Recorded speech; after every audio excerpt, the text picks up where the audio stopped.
श्री स्वामी समर्थ महाराज सद्गुरू परमपूज्य मोरे दादा आपल्या सर्वांच्या हृदयस्थान असणारे सद्गुरू परमपूज्य गुरुमाऊली यांच्या चरणी त्रिवार मुद्रा आपल्या मालारपेठ गावचे ग्रामदैवत इष्टदैवत सेंद्रिय दैवत यांच्याही चरणी त्रिवार मुद्रा। आज आपण प्रत्येक गुरुवारी अर्चेला येतो। आपल्याला प्रत्येक वेळेस मार्गदर्शनामध्ये वेगवेगळी माहिती दिली जाते। त्या माहितीच्या आधारे किंवा आपल्या वाचनाच्या आधारे आपण त्या सेवा करत असतो। खरं तर आताच्या समाजामध्ये सगळ्यात महत्त्वाची गोष्ट आपल्याला करणं फार गरजेचं आहे की आपल्या पांढरीतल्या देवतांचं सगळ्यात महत्त्वाचं काम करणं गरजेचं आहे। का तर जगामध्ये आपण संसारिक माणसं आहे। घरामध्ये चालत असताना आपला तसा कुटुंब प्रमुख असतो आणि कुटुंब प्रमुख असल्यानंतर कुटुंब प्रमुखातल्या माणसाला सगळी माणसं ऐकत असतात आणि त्या पद्धतीने आपण नियोजन करत असतो। आणि जर त्यातून समजा एकामेकाचे खटके उडत असतात त्याचं कारण का लक्षात घ्या। तर आपण आपल्या कुटुंबामध्ये एकसुरूप राहण्यासाठी ज्या काय आध्यात्मिक सेवा करतो त्या सेवा फार गरजेच्या असतात। तसं आपल्या गावाची प्रगती व्हावी, आपल्या गावामध्ये एकोपा निर्माण व्हावा, आपल्या गावात रोगराई येऊ नये यासाठी ज्या काही घटना केल्या जातात त्याच्यासाठी सगळ्यात महत्त्वाचं काय असेल तर आपल्या गावातल्या पांढरीतल्या देवतांचा मान सन्मान करणं, पांढरीतल्या देवतांना अमावस्या पौर्णिमेला जाऊन त्यांना विनंती करणं की आपल्या गावाला आमच्या गावाला सुख समाधान लाभून दे, आमच्या गावामध्ये रोगराई येऊ नये किंवा आमच्या गावात वादविवाद टाळावे हा विनंती करणं फार गरजेचं असतं, लक्षात ठेवा। त्याचबरोबर सगळ्यात महत्त्वाची गोष्ट कुठली असती तर ज्या पद्धतीने आपण गुरुवारी महाराजांना नैवेद्य आणतो तसं आपल्या घरामध्ये सुद्धा आपण तो नैवेद्य रोज दाखवला पाहिजे, लक्षात ठेवा। आपल्या घरातल्या देवतांना जर आपण रोज नैवेद्य दाखवला तर आता जे आणलेलं असतं ते जेवण होतं। काय आणलं होतं? जेवण। जे आपण इथपर्यंत आणतो ते जेवण आणतो तिथं ठेवलं की तो नैवेद्य असतो आणि तो नैवेद्य ज्यावेळेस महाराजांच्या पुढे ठेवतो आपण आरती केल्यानंतर ज्यावेळेस तो नैवेद्य उचलला जातो त्यावेळेस तो त्याचा प्रसाद बनलेला असतो, लक्षात ठेवायचं। आणि प्रसाद आपण जे एखाद्या देवाला गेले का म्हणतो हे प्रसाद खाऊन जायचं नाही। प्रसाद का खायचा असतो तर त्या प्रसादामुळे आपल्या मनाचं शुद्धीकरण होतं, आपलं मन स्वच्छ होतं। आणि ह्या घटना आपण सतत घरापासून सुरुवात केली पाहिजे। आपल्या घरातल्या देवतेला रोज आंघोळ केल्यानंतर देवाची पूजा केल्यानंतर खडी साखरेचा तर नैवेद्य दाखवायचा, त्याच्यामध्ये तुळशीपत्र एक टाकायचं, साईडनं गायत्री मंत्र 3 वेळा म्हणून परत ते तुळशीपत्र देवापाशी ठेवायचं आणि आपण ते नैवेद्य सगळ्या घरात द्यायचा, लक्षात ठेवा। चहा जरी सकाळी केला तर तो चहा सुद्धा थोडासा ठेवायचा आणि तो चहा आपल्या चहामध्ये मिक्स करायचा, लक्षात घ्या। याला अन्न संस्कार म्हटलं जातं। हे अन्न संस्कार आपल्या देवाला नैवेद्य दाखवून आपण सुरू करायचं। आपण घरामध्ये जरी समजा 10:30 वाजता जेवण, आता 10:30 वाजता महाराजांची आरती असते म्हणून आपण नैवेद्य दाखवतो, पण घरामध्ये ज्या क्षणाला आपलं जेवण होईल त्या क्षणाला देवापुढे ठेवून त्याचा आपण नैवेद्य दाखवला पाहिजे, लक्षात घ्या। ही काळाची गरज आहे। आता बऱ्याच वेळा असं होतं की आपल्या मनाचं शुद्धी, आपल्या घरामध्ये वादविवाद होतं, आपली मनं मिटल्यासारखी होतात, आपण वादविवाद करतो किंवा आपल्या मनाला शांती मिळत नाही, त्याचं कारण आपल्या घरामध्ये असतं, लक्षात घ्या। आपण बाहेर इकडे तिकडे देवाला पळत बसतो, अमावस्या पौर्णिमा आले की इकडे जा तिकडे जा, त्याच्यापेक्षा पहिल्यांदा आपल्या घरातल्या देवापासून ते आपल्या पांढरीतल्या देवापर्यंत आपण तो प्रवास केला पाहिजे। आणि प्रत्येक गावातलं मंदिर स्वच्छ आहे का, त्या गावातल्या देवाची मूर्ती भंग झाली आहे का, त्याच्या पायापासून डोक्यापर्यंत निरीक्षण करायचं आणि त्या गाव पातळीवर त्या लोकांच्यावर आपण चर्चा करायची की ही मूर्ती व्यवस्थित झाली पाहिजे। बऱ्याच वेळा एका गावामध्ये असा प्रसंग आला की त्या गावाला सगळ्या टाचाचा त्रास असायचा बघा, पण ते कुणालाच कारण कधी कळत नव्हतं की गावातल्या सगळ्या माणसांच्या टाचा का दुखतात। पण एक दिवशी आमच्या नाशिकची टीम आली होती बघा, आणि त्या टीमनं त्यांचा रथ चालू असताना ते म्हणले, त्यांनी प्रश्न केला गावातल्या लोकांना की तुम्ही स्वामी समर्थांचा रथ निघालाय पण आम्हाला एक प्रश्न विचारायचा आहे, आमच्या गावात सगळ्यांच्या टाचा दुखतात, काय करायचं? तर त्यांनी सांगितलं तुमच्या गावातल्या मारुतीच्या मंदिराचं मारुती चेक करा। तर मारुतीला चेक केल्यानंतर मारुतीची टाच झिजली होती, म्हणजे मूर्ती झिजली होती टाच, लक्षात ठेवा। तर त्या गावाच्या सगळ्या टाचा दुखत होत्या। म्हणण्याचं तात्पर्य काय लक्षात घ्या, जसं आपल्या कुटुंबातली माणसं सगळी चांगली असावं असा आपण विचार करतो तसं आपल्या पुऱ्या गावाचं संरक्षण करणारे दैवत कोण असतील तर आपल्या पांढरीतले दैवत असतात, लक्षात ठेवा। म्हणून आपण पांढरीतल्या देवतांचं पहिल्यांदा आपण सेवा केली पाहिजे, आपल्या घरातल्या देवतांची सेवा केली पाहिजे आणि आपण आपलं कार्य करत असताना आपली नीतिमत्ता सरळ पाहिजे। परमेश्वराच्या आज मला सांगा आपल्याला हा जन्म मिळालाय, हा जन्म थोड्या वेळासाठी मिळालेला नाही, तर जेवढं आयुष्य आपण कर्म करणार आहे तेवढं आयुष्य आपल्याला चांगलं जगता येणार आहे. आज काय माणसांचा विचार असा असतो की बाबा मी मांसाहार खाल्लं तर काय होईल, नाही खाल्लं तर काय होईल, अनेक विचारधारा असतात. पण लक्षात ठेवा, आज जर तुम्हाला आम्ही सांगितलं की तुम्ही कुणीही मांसाहार खायचं नाही तर तुम्ही पुढच्या बरोबर दिसणारच नाही. आम्हाला 4-5 जणांचा आरती करायला लागला का मला सांगा. म्हणजे आज जीव गेला तर चालेल पण मांसाहार सोडणार नाही. जेव्हा काय पण कर पण मला रिझल्ट दे पण मी खायचं सोडणार नाही. लक्षात ठेवा, आज मांसाहार हे ठीक आहे लक्षात घ्या पण ते आपलं अन्न नाहीच आहे. लक्षात ठेवा, ती 4 पायाच्या जनावरांचं अन्न आहे. लक्षात ठेवा. पण आता हे आम्ही सांगू शकत नाही, ह्याच्यावर तुम्हाला बंदी पण घालणार नाही, ह्याच्यावर तुम्हाला जास्त मार्गदर्शन पण करणार नाही. फक्त एकच सांगेन, मनापासून सेवा करा परमेश्वराची. ज्यावेळेस मनापासून हृदयापासून सेवा करतो 100% सेवा ती आपल्याला लागू होती. लक्षात ठेवायचं. का तर गेल्या वेळेस मला वाटतं मागचा नाही त्याच्या मागच्या गुरुवारी आपण आल्यानंतर मार्गदर्शन केलं आणि बऱ्याच ताईंनी बघा आता त्यावेळेस माझ्या सुद्धा डोळ्यात पाणी आलं होतं मार्गदर्शन करत असताना. पण त्याच वेळेस महाराजांनी इथं गुलाबाचं फुल खाली पडलं, माझं लक्ष नव्हतं. बऱ्याच ताईंनी सांगितलं काका तुम्ही बोलत असताना गुलाबाचं फुल पडलं. तुझा लक्षात घ्या, गलांडे देव नाही. लक्षात घ्या, माझी लायकी पात्रता पण नाही देवाच्या स्वरूपात जायची. मी एक पोष्टमीन आहे आणि पोष्टमीनच नातं असतं. राहिली गोष्ट माणूस आहे, माणूस म्हणल्यानंतर चुकू शकतो. लक्षात ठेवा. पण तुम्ही लक्षात ठेवायचं, आज मार्गदर्शन करणारा कुणी असू द्या, कधी मार्गदर्शन करणारा चेहरा लक्षात ठेवायचा नाही. माझा चेहरा जर तुम्ही लक्षात ठेवला, मी कायम सांगत असतो, माझा चेहरा लक्षात ठेवला तर तुमचं काम होणार नाही. लक्षात ठेवायचं. तुम्ही चेहरा कुणाचा ध्यानात ठेवायचा तर महाराजांचा ठेवायचा, गुरुमाऊलींचा चेहरा ध्यानात ठेवायचा, त्या पांडुरंगाचा चेहरा ध्यानात ठेवा. लक्षात ठेवा, त्या घटना जर आपण ठराविक लक्षात ठेवल्या आणि जर अध्यात्मात आपण पाऊल टाकत राहिलो तर निश्चित आपल्याला त्याची प्रचिती आल्याशिवाय राहणार नाही. आज मला सांगा, ज्ञानेश्वर माऊली, तुकाराम महाराज, आज नामदेव महाराज असतील, गावोगावी जाऊन कीर्तन प्रवचन करायची, माणसं त्यांना शिव्या द्यायची, माणसं त्यांना दगड मारायची, पण तिने अध्यात्म सोडलं नाही. अध्यात्म मार्गदर्शन करायचं पण सोडलं नाही. लक्षात ठेवा. पण ह्याचा प्रचिती काय झाली तर आजच्या स्थितीला तो दिवस आपल्याला चांगला आला. लक्षात ठेवा, पहिलं अध्यात्म सांगताना 100 माणसं जमवायची म्हणलं तर 400 माणसांना सांगायला लागत होतं, तेव्हा 100 माणसं जमायचे. लक्षात घ्या. आणि जीव तोडून ते कीर्तन करायचे, प्रवचन करायचे. नामदेव महाराज तर इतकं प्रवचन कीर्तनात दंग असायचे, त्यांचं धोतर पेटल्याचं त्यांना कळायचं नाही. त्या पांडुरंगाला काळजी पडायची की नामदेवा अरे धोतराच तर भांड रावली की तुला. मग ते विठ्ठल जायचे कुठल्या ना कुठल्या रूपात आणि त्यांचं धोतर त्यांचं सळलं करायचे. लक्षात ठेवा, ही भक्तीमध्ये लीन होण्याची प्रथा होती. लक्षात ठेवा, मनापासून हृदयापासून ज्यावेळेस आपण भक्ती करतो आणि त्या भक्तीमध्ये आपण तल्लीन होऊन जातो त्यावेळेस परमेश्वर निश्चित आपल्याला प्रचिती देत असतो. लक्षात ठेवा, आज पावला पावलाला आपल्याला प्रचिती मिळत असते. पहिलं 12-12 वर्ष तपश्चर्या करायला लागायची.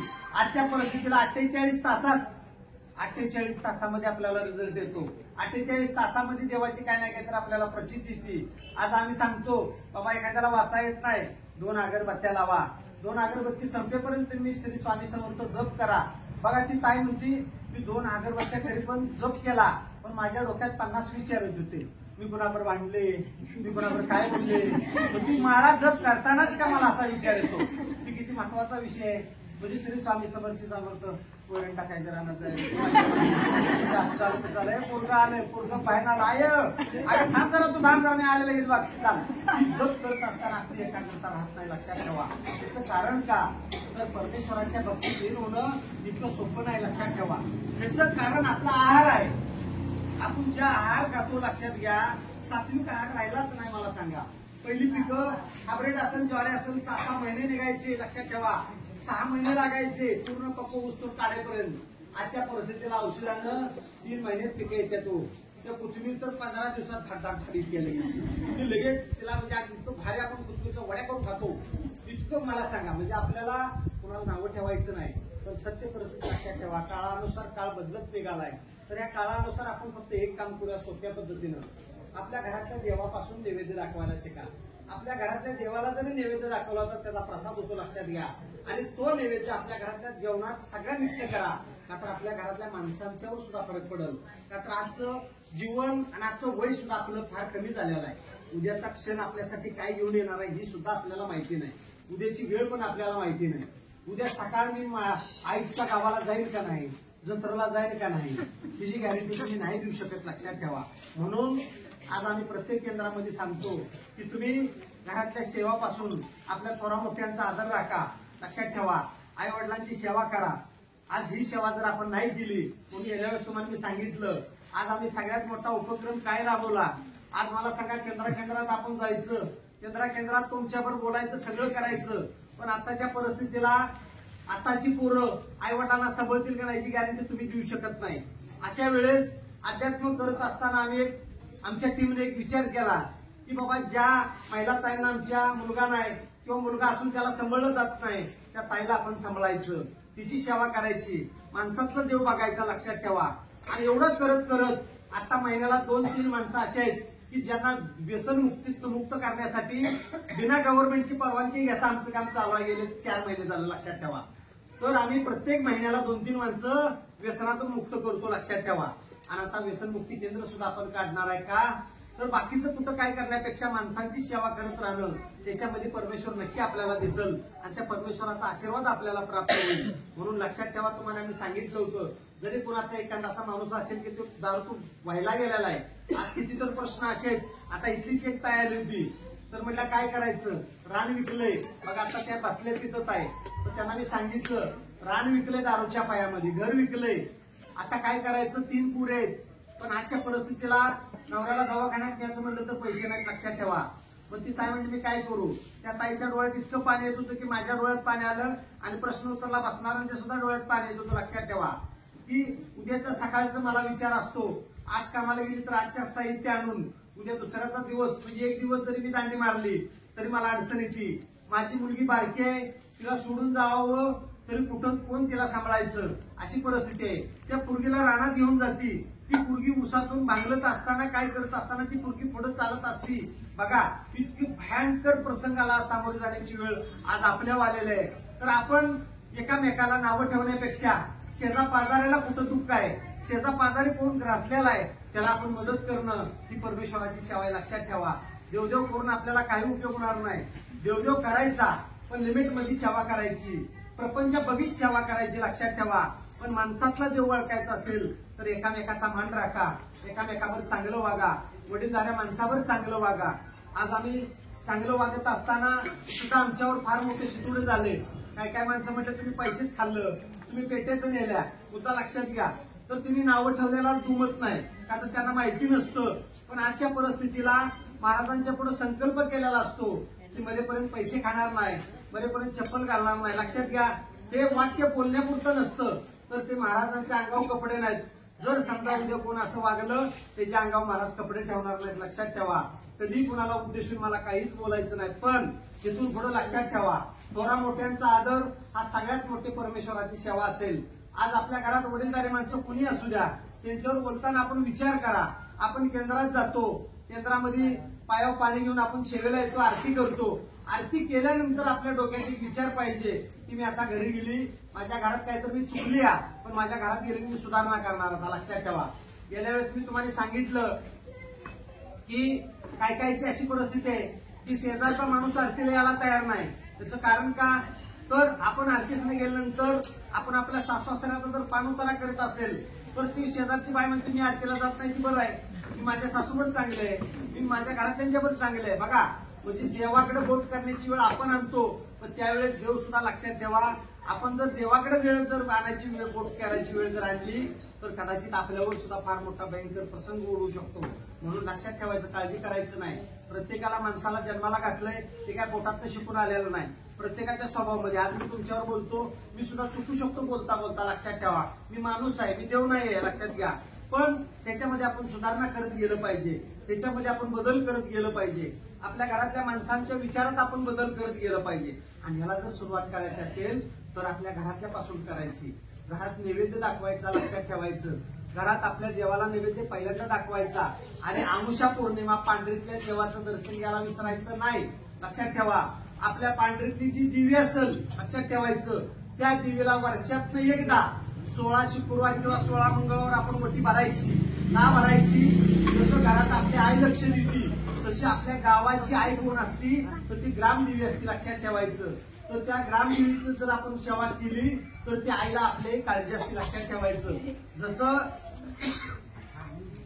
जसं आई आपल्या मुलाची काळजी घेते तसं गावातली ग्रामदेवी आपली काळजी घेत असते. आपल्या गावातला ग्रामदैवत हा सुद्धा आपला एक वडील असतो, लक्षात ठेवायचं. त्या ग्रामदेवतेला सुद्धा सेवा झाली पाहिजे. आपण वर्षातून एकदा यात्रेला जातो नारळ द्यायला, आपण बाहेरच्या देवाला आमुषा पौर्णिमा चुकवतो तर गावातल्या देवाला देणार नसते. आपण कधी गेलो ही सत्य परिस्थिती आहे, लक्षात ठेवा. तरी परिस्थिती बदलून टाका. गावातल्या देवाचं दर्शन झालं पाहिजे, लक्षात ठेवा. गावातल्या ग्रामदैवत गावातल्या ग्रामदेवतेचं दर्शन झालं पाहिजे, त्यांच्या पाया पडलं पाहिजे, त्यांना विनंती केली पाहिजे आणि स्वतःसाठी जगण्यापेक्षा दुसऱ्यासाठी जगायला शिका. माझं गावात सुख समाधान लाभू दे, लक्षात ठेवायचं. आमुषा पौर्णिमेला ज्यावेळेस आपण आपल्या गावातल्या देवाला जाऊ त्यावेळेस त्या देवाला काय विनंती करायची की देवा माझं गाव सुखी समृद्धी होऊ दे, माझ्या गावात रोगराई न पसरावी, माझ्या गावाच्या माणसांच्या एकुपा राहावा.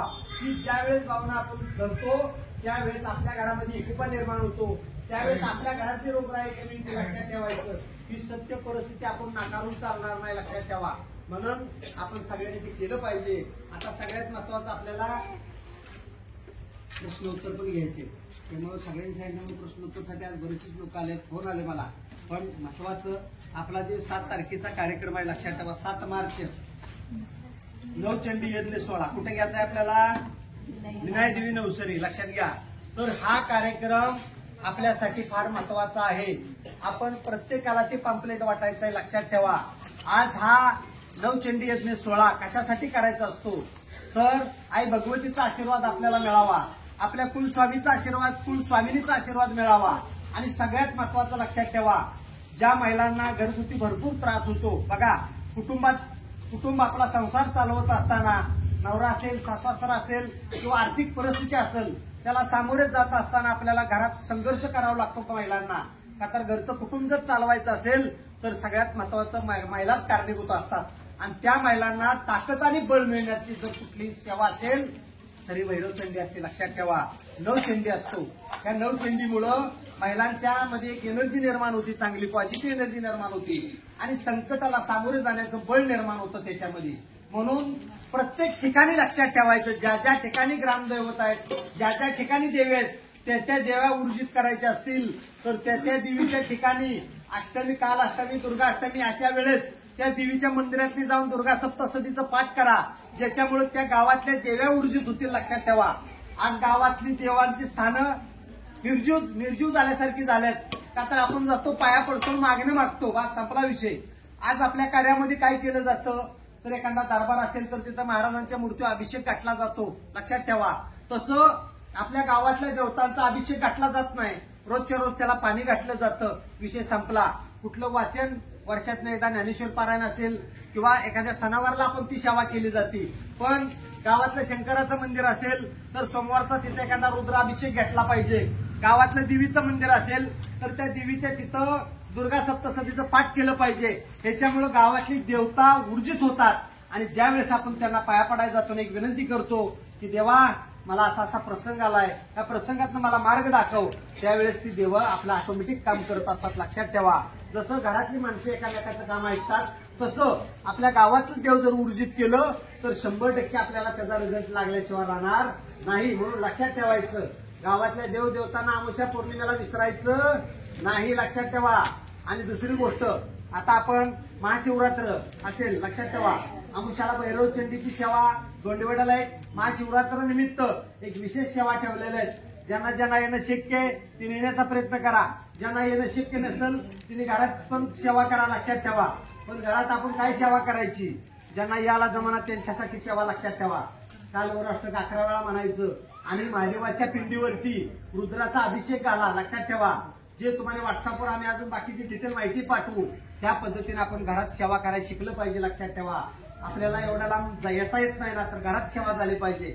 सगळ्यात महत्वाचं देवाची सेवा झाली पाहिजे, ह्याला प्राधान्य द्यायचं, लक्षात ठेवा. किंतु परंतुला कधीही प्राधान्य द्यायचं नाही. कोण कुणाला काय म्हणतं याच्यापेक्षा आपल्या मनाला आपण विचारायचं की आपण कुणाला काय म्हणतो, एवढंच आपण लक्षात ठेवायचं. आपण चांगली भूमिका धरून आपण हे कार्य करत राहायचं, लक्षात घ्या. म्हणून इथून पुढं ह्या सेवा जे आहेत फक्त ह्या सेवेला तुम्ही सगळ्यांनी लक्षात ठेवायचं. आपल्या आजूबाजूच्या वाड्या वस्त्यावरनी सुद्धा हे पॅम्पलेट सोयी जाग्यावर सगळ्यांना तिथं पोस्ट करायचं आहे. आता तुम्ही म्हणणार सेवेला आम्ही येऊ की, पण ही पॅम्पलेट का पोस्ट करायचं, काय मला सांगा. ही पॅम्पलेट का पोस्ट करायचं तर ही नवचंडीची सेवा तुमच्यासाठी काढणार आहे. पण तुम्ही ज्यावेळेस 4 महिलांना सांगताना हे नवचंडीची सेवा आहे, आपल्या कुटुंबासाठी चांगलं असतं, आपला प्रश्न मिटण्यासाठी चांगलं असतं, तर तुम्ही या सेवेला या. तर त्यावेळेस लक्षात ठेवा, त्याचं पुण्य आपल्याला सुद्धा पदरात पडतं. एखादी काय आली तुझ्याकडून ती दुर्गा शब्दाचा पाठ झाला, त्या सेवा झाल्या, तर कदाचित त्याचं पुण्य तुमच्या सगळ्यांना मिळू शकतं. म्हणून आपण नुसते आपणच याचं नाही केंद्रात, आपण एकामेकाला सांगत राहायचं, एकामेकाला आणत राहायचं. लक्षात ठेवा. आणि या सेवा आपण करायचं आहे. आणि सगळ्यात महत्वाचं, त्या दिवशी जे काही आपल्याला या सेवा दिलेलं आहे, शेड्यूल दिलेलं आहे, ते काय दिलेलं आहे, सकाळी 8 वाजता भोपाळी आरती. लक्षात ठेवायचं, सकाळी 8 वाजता भोपाळ, म्हणजे तिथं अधिष्ठान मांडून 8 वाजता भोपाळी आरती केली जाईल. परत 8:30 ते 9:15 वाजलेपर्यंत सामुदायिक 12 लक्ष श्री स्वामी समर्थ जप केला जाईल. त्या दिवशी लक्षात ठेवायचं, 8 वाजल्यापासून दुपारपर्यंत आपण एकच दिवस काढणार आहे. लक्षात ठेवा, दुपारपर्यंत आपण काही काम करायचं नाही, फक्त देवाची सेवा झाली पाहिजे. लक्षात ठेवा. आणि त्याच्यानंतर सकाळी 9:30 वाजता भव्य नवचंडी यज्ञास सुरुवात होईल. 10:30 वाजता महानैवेद्य आरती होईल. 10:30 वाजता आहे भगवतीची पूर्ण आहुती, आहे भगवतीचा 11 अलंकाराची आहुती. असा कार्यक्रम 12 वाजता नवचंडी यज्ञ सांगता, म्हणजे सरासरी आपला 1 वाजलेपर्यंत कार्यक्रम चालेल. पण सकाळच्या 8च्या आरतीपासून हजर राहायचं. लक्षात ठेवा.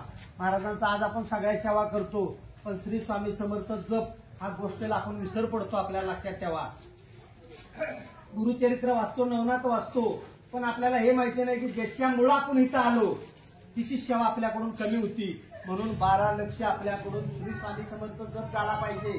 लक्षात ठेवा, श्री स्वामी समर्थ जपामध्ये इतकी ताकद आहे. लक्षात घ्या, की अक्षरशः किती मन तुमचं अस्वस्थ असलं तर तुम्ही उदबत्ती लावून फक्त श्री स्वामी समर्थ जप करा. उदबत्ती संपेपर्यंत तुमच्या मनाची दशा सांगा, तुमच्या मनातली विचाराची दशा सांगा. म्हणून श्री स्वामी समर्थ जप त्या दिवशी आपल्याकडून फार मोठा होणार आहे. लक्षात ठेवा.